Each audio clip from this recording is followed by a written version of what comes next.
আমাদের শিক্ষার্থীদের যে স্বপ্নের ক্যাম্পাস, সেই স্বপ্নের ক্যাম্পাস দীর্ঘ 6 বছর পর নতুন নেতৃত্ব পেল ঢাকা বিশ্ববিদ্যালয় কেন্দ্রীয় ছাত্র সংসদ ডাকসু। বিপুল ভোটে ভিপি হিসেবে জয়ী হয়েছেন শিবির সমর্থিত ঐক্যবদ্ধ শিক্ষার্থী জোটের সাদিক কায়েম।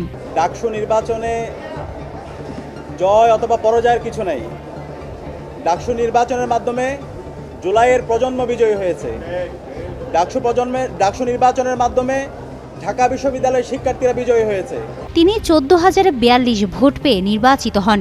শিবির সমর্থিত জোটের এমন জয়ে আলোড়ন ফেলেছে ক্যাম্পাস জুড়ে। জনমনে কৌতূহল বেড়েছে তাকে নিয়ে।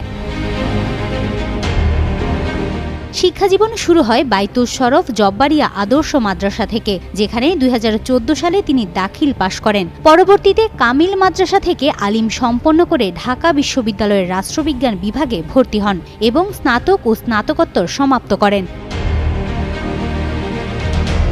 নির্বাচনের মাধ্যমে জুলাইয়ের আকাঙ্ক্ষা বিজয় হয়েছে, শহীদদের আকাঙ্ক্ষা বিজয় হয়েছে।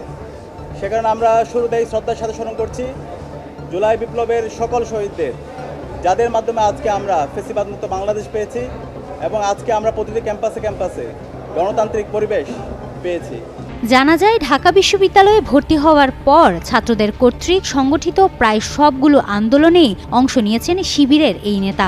সবশেষ জুলাই অভ্যুত্থানের শুরু থেকে সমন্বয়ক ও বিভিন্ন বিশ্ববিদ্যালয়ের শিক্ষার্থীদের আন্দোলনে প্রতিরোধ গড়ে তুলতে ব্যাপক ভূমিকা পালন করেন তিনি।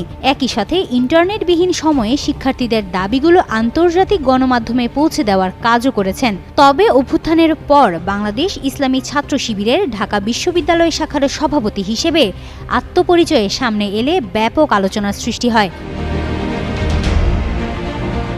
এদিকে ডাকসু নির্বাচনে সাদিক কায়েমের বড় জয়ের পর উচ্ছ্বাস প্রকাশ করেন তার সমর্থকরা।